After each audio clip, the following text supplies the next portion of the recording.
तो आप सभी का बहुत बहुत स्वागत है इस वीडियो में। और जैसा कि इस मोबाइल स्क्रीन पे आप देख पा रहे होंगे, ये आपका प्रतिदर्श प्रश्न पत्र ये आपका प्रतिदर्श प्रश्न पत्र है 2024-25 का। यूपी बोर्ड की साइट पर ये आपको मिल जाएगा और ये हर साल रिलीज़ किया जाता है। तो अब इसमें देखते हैं, इसमें क्वेश्चंस देख लेते हैं कैसे कैसे क्वेश्चन दिए गए हैं। जैसे सबसे पहला क्वेश्चन आपका क्या है, 2 पृष्ठों से घिरा हुआ कोई पारदर्शी माध्यम जिसका एक या दोनों पृष्ठ गोलीय है कहलाता है गोलीय दर्पण, त्रिज्या, गोलीय लेंस, समतल दर्पण। तो क्वेश्चन में सबसे पहले ध्यान दीजिएगा क्या लिखा हुआ, 2 पृष्ठों से घिरा हुआ, यानी कि 2 पृष्ठ हैं। और दूसरी बात, ये पारदर्शी माध्यम जिसके आर पार देखा जा सकता है। तो जाहिर सी बात है, अगर 2 पृष्ठ से घिरा हुआ है, पारदर्शी माध्यम है, अब इसका एक या दोनों पृष्ठ गोलीय हो तो इसमें आपको गोलीय दर्पण बिल्कुल नहीं होगा। गोलीय दर्पण इसलिए नहीं होगा क्योंकि उसका ये पारदर्शी नहीं होता। त्रिज्या का तो कोई सवाल नहीं इसमें उठता। और उसके अलावा नेक्स्ट इसमें 2 ऑप्शन बच रहे हैं, गोलीय लेंस और समतल दर्पण। समतल दर्पण भी नहीं हो सकता क्योंकि समतल दर्पण का एक पृष्ठ जो होता है वो पॉलिशदार होता है। तो ऑप्शन इसमें आपका कौन सा सही हो जाएगा, गोलीय। तो 2 पृष्ठों से घिरा हुआ कोई पारदर्शी माध्यम जिसका एक या दोनों पृष्ठ गोलीय है तो ये आपका हो जाएगा गोलीय लेंस। ठीक है, नेक्स्ट बात करते हैं, दंत विशेषज्ञ मरीजों के दांतों का बड़ा प्रतिबिंब देखने के लिए किस दर्पण का उपयोग करते हैं। अवतल दर्पण, समतल दर्पण, उत्तल दर्पण, सभी। तो इनमें से आप ध्यान रखिएगा, इससे एक आप क्वेश्चन और बना सकते हैं, अवतल व उत्तल दर्पण के 2 उपयोग या अवतल उत्तल दर्पण के उपयोगों को समझाइए। तो ऐसा भी क्वेश्चन इससे बन सकता है। तो आप इसमें ध्यान रखिएगा, इसका जो आंसर हो जाएगा वो हो जाएगा अवतल दर्पण। ऑप्शन ए इसका करेक्ट होगा। फिर आते हैं इसके थर्ड क्वेश्चन पे। थर्ड क्वेश्चन पे देखिए क्या लिखा हुआ है, किसी उत्तल लेंस के सामने 2f और अनंत के बीच कोई बिंब का मतलब होता है वस्तु रखा गया है, इसका प्रतिबिंब बनेगा तो वास्तविक उल्टा छोटा, वास्तविक उल्टा और बड़ा, आभासी उल्टा और बड़ा, आभासी सीधा और बड़ा। तो उत्तल लेंस के केस में याद रखिएगा, जब आप वस्तु को अनंत से रखना शुरू करते हो तो अनंत पे जब रखते हो तो वस्तु का प्रतिबिंब बनता है आपका फोकस पे।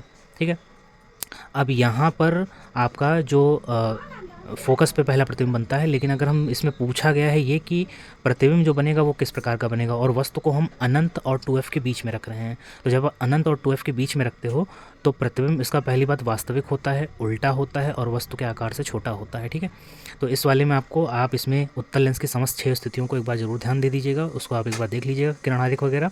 और ये आपका उस किरण आरेख में से जो किरण आरेख नंबर 2 है ये उसका क्वेश्चन है। ठीक है, तो इससे आपको प्रॉपर आइडिया मिल जाएगा और आप इसको एक बार ज़रूर देख लीजिएगा। अच्छा, इसका आंसर क्या हो जाएगा, वास्तविक उल्टा और छोटा। वास्तविक प्रतिबिंब आपको पता है, वास्तविक प्रतिबिंब हमेशा उल्टा बनता है, तो वास्तविक उल्टा, लेकिन ये स्थिति जो है उसके अकॉर्डिंग ये प्रतिबिंब जो बनता है वो छोटा बनता है। फिर नेक्स्ट क्वेश्चन क्या कह रहा है, मानव नेत्र अभिनेत्र लेंस की फोकस दूरी को समायोजित करके विभिन्न दूरियों पर रखी वस्तुओं को फोकसित कर सकता है, ऐसा हो पाने का कारण है। तो यहाँ पर आपको पता होना चाहिए कि मानव नेत्र में जो हमारा नेत्र लेंस होता है वो अपनी फोकस दूरी को समायोजित करता है। जब फोकस दूरी को समायोजित कैसे करता है, तो ये आपका दृष्टि दोष है, ये आपका दृष्टि दोष यहाँ पर, ये आपका निकट दृष्टि, दीर्घ दृष्टि, जरा दृष्टि। अब यहाँ पे क्वेश्चन में जरा समझते हैं, मानव नेत्र अभिनेत्र लेंस की फोकस दूरी को समायोजित करके विभिन्न दूरियों पर रखी वस्तुओं को फोकसित कर सकता है। विभिन्न दूरियों का मतलब हो गया कि इसमें दूर और पास दोनों की बात की जा रही है, और दूर निकट बिंदु और दूर बिंदु दोनों की बात की जा रही है, विभिन्न दूरी। ठीक है, तो इसका मतलब यहाँ पे जो हो जाएगा, इसका सही आंसर होगा वो ऑप्शन बी होगा, समंजन। ठीक है, नेक्स्ट कह रहा है कि कॉलम ए में दी गई राशियों का सुमेलन कॉलम बी में दिए गए एसआई मात्रकों से कर सही विकल्प चुनिए। इसको बहुत ध्यान से देख लीजिएगा। हाँ, ये पता है कि सबको ये मात्रक पता होंगे, लेकिन इसमें अक्सर हम गलती कर जाते हैं यहाँ पर। ठीक है, विद्युत विभवांतर इसका मात्रक हो जाता है वोल्ट, विद्युत धारा इसका मात्रक हो जाता है एम्पियर, विद्युत शक्ति इसका मात्रक होता है वाट, प्रतिरोध इसका मात्रक होता है ओम। तो विद्युत विभवांतर देखो इसका मात्रक वोल्ट होता है, इसलिए पहला का चौथा, फर्स्ट का फोर्थ से, तो फर्स्ट का फोर्थ तो 2 जगह दिया हुआ है, चलो अभी से भी नहीं कन्फर्म होगा। नेक्स्ट देखते हैं, नेक्स्ट इसमें अगर आप देखिएगा तो विद्युत धारा का मात्रक होता है एम्पियर, यानी कि सेकंड का फर्स्ट। सेकंड का फर्स्ट देखिए किसमें है, सेकंड का फर्स्ट सिर्फ इसमें है। और चलो एक बार और कंफर्म कर लेते हैं, एक और ऑप्शन से, विद्युत शक्ति का मात्रक क्या होता है, वाट होता है, तो इसका हो जाएगा थर्ड का सेकंड, थर्ड का सेकंड ये रहा। फिर उसके बाद प्रतिरोध का मात्रक क्या होता है, थर्ड, फोर्थ का थर्ड ये, यानी कि आपका ऑप्शन जो डी है वो करेक्ट होगा। ठीक है, लास्ट क्वेश्चन में हमें थोड़ा सा सॉल्व करना पड़ेगा इसको, इसलिए आप पहले क्वेश्चन देख लीजिए, उसके बाद इसके सोल्यूशन पे चलते हैं। 2 चालक तार जिनके पदार्थ लंबाई तथा व्यास समान है, यानी कि 2 कंडक्टिंग वायर हैं, और उनके लिए क्या कहा गया, उनका पदार्थ, एक ही पदार्थ के दोनों तार हैं, उनकी लंबाई भी बराबर है और उनका जो व्यास है वो भी बराबर है। अब इस पहली लाइन से हमें क्या आइडिया मिल रहा है, पहली लाइन से आइडिया ये मिल रहा है कि यानी कि जो भी तार है उसका एक ही पदार्थ का है, उसकी लंबाई भी एक ही है और व्यास भी उसका एक समान है। अब यहाँ पर जब पदार्थ, लंबाई और व्यास एक समान होगी तो यहाँ ध्यान रखिएगा, इससे एक चीज़ आपको ये मिल जाएगी कि दोनों तारों का प्रतिरोध भी समान होगा। ठीक है। कह रहा है कि किसी विद्युत परिपथ में पहले श्रेणी क्रम में और फिर पार्श्व क्रम में संयोजित किए जाते हैं। श्रेणी क्रम तथा पार्श्व क्रम में संयोजन में उत्पन्न ऊष्माओं का अनुपात क्या होगा। ये आपके ऑप्शन है, इसको हमें सॉल्व करना है। तो इसको देख लीजिए, फिर उसके बाद आते हैं नेक्स्ट क्वेश्चन पे। तो जैसा कि क्वेश्चन में कहा गया है, दो चालक तार हैं जिनका पदार्थ, लंबाई तथा व्यास समान है। ये अगर सभी समान होते हैं तो सबसे पहली बात, इसका प्रतिरोध जो अगर आर मान लिया जाए तो वो भी समान होगा। और उसमें कहा गया था उत्पन्न ऊष्माओं का अनुपात। उत्पन्न ऊष्माओं का अनुपात की अगर हम बात करें तो यहाँ पर एच का फार्मूला आप लोग यूज़ करेंगे। मैंने वीडियोज़ में पढ़ा रखा है, आप उसको एक बार ज़रूर देख लीजिएगा। उत्पन्न ऊष्मा का formula H is equal to v²T/r। अब यहाँ पर अगर आप इसे 4.2 से डिवाइड कर देते हैं, यानी कि v²T/4.2 इंटू आर, तो ये आपका जूल नहीं होकर के कैलोरी हो जाएगा। ठीक है। नेक्स्ट जो भी मैंने क्वेश्चन आपको वहाँ पर बताया था वही मैंने यहाँ पर आंसर लिख रखे हैं। नेक्स्ट इसमें देखिए सोल्यूशन क्या होगा। मान लेते हैं इसका प्रतिरोध कितना है, आर है।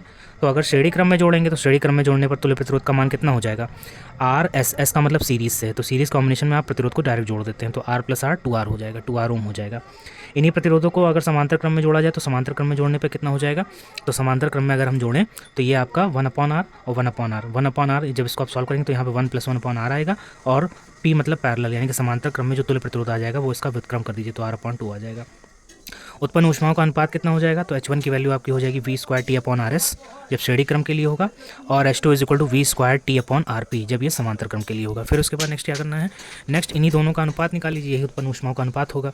तो H1/H2 कितना हो जाएगा, H1 की वैल्यू v²T/RS हो गया, और H2 की वैल्यू जब रखेंगे तो ये पलट जाएगी, तो ये RP/v²T हो गया। ठीक है।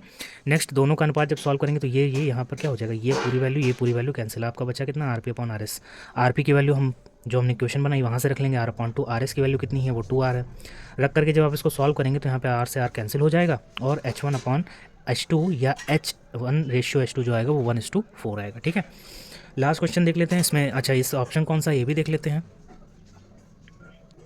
तो इसमें देखिएगा आपका ऑप्शन कौन सा सही है, इसमें आपका ऑप्शन जो है वो सही है 1:4, ये आपका सी ऑप्शन करेक्ट है। अच्छा, इसके बाद कह रहा है कि किसी विद्युत धारावाही सीधी लंबी प्रणालिका के भीतर चुंबकीय क्षेत्र कैसा होता है। तो जब आप इसको अगला चैप्टर में बस शुरू करने वाला हूँ, तो उसमें चैप्टर को जब पढ़ेंगे तो सीधी लंबी धारावाही प्रणालिका का मतलब क्या होता है कि आप ऐसा कोई आपके पास पाइपनुमा आकृति हो, इस तरह का पाइप हो आपके पास, और उसके ऊपर आप कॉपर वायर को लपेट दीजिए, तो वहाँ पर वो जो योजना तैयार होगी उसको हम कहते हैं प्रणालिका। और यहाँ पर सीधी लंबी प्रणालिका का मतलब एक पाइपनुमा ऐसी आकृति हो और उसके ऊपर आप कॉपर वायर को लपेट दीजिए, तो एक कॉपर वायर का सिरा इधर निकलेगा, एक सिरा इधर निकलेगा, और उसमें अगर आप करंट फ्लो करा दीजिए तब उसको बोला जाता है धारावाही प्रणालिका, तब उसको बोला जाता है। और इसके लिए आप अभी सिंपली ऑप्शन जान लीजिए। तो इसके लिए जो सिंपली ऑप्शन करेक्ट होगा वो 0 नहीं होता है, इसके सिरों की ओर जाने नहीं, और इसके सिरों की ओर जाने बढ़ता है नहीं। जब आप प्रणालिका के भीतर बात करेंगे तो उसमें सभी बिंदुओं पर चुंबकीय क्षेत्र एक समान होता है, क्योंकि प्रणालिका के अंदर जो चुंबकीय बल रेखाएं होती हैं वो एक दूसरे के समांतर होती हैं। समांतर होने पर यहाँ पर आप ये ध्यान रखिएगा, जब चुंबकीय बल रेखाएं एक दूसरे के समांतर होती हैं तो वहाँ पर सभी बिंदुओं पर चुंबकीय क्षेत्र क्या होगा, एक समान होगा। तो ये आपका है MCQ पार्ट, जिसमें से आपका क्वेश्चन नंबर 1 2 3 4 5 और ये आपका क्वेश्चन नंबर 7 क्वेश्चन आपके ये हैं, और 7 के 7 का मैंने आप आंसर बता दिए हैं। अगर कहीं पर आपको कुछ डाउट लगता है या कुछ गड़बड़ लगता है तो आप ज़रूर बताइएगा, मैं फिर से उसको करेक्ट करके अच्छे से समझा करके फिर से आगे बताऊंगा। और इसमें फिर नेक्स्ट आपके लिए लेकर आ रहे हैं हम यहाँ पर, अगर हम बात करें तो यहाँ पर आपका नेक्स्ट पार्ट जो आएगा वो इसका वर्णनात्मक प्रश्न आएगा। वर्णनात्मक प्रश्न में हम यही सारे क्वेश्चन डिस्कस करेंगे, और वर्णनात्मक प्रश्न में जो हम चैप्टर इस समय पढ़ चुके हैं वो ये चैप्टर है जो आपका इलेक्ट्रिसिटी, उससे ये क्वेश्चन आए हुए हैं सैम्पल पेपर में, तो इसको हम पहले सॉल्व करेंगे और फिर और भी rest of the question solve करेंगे। ठीक है।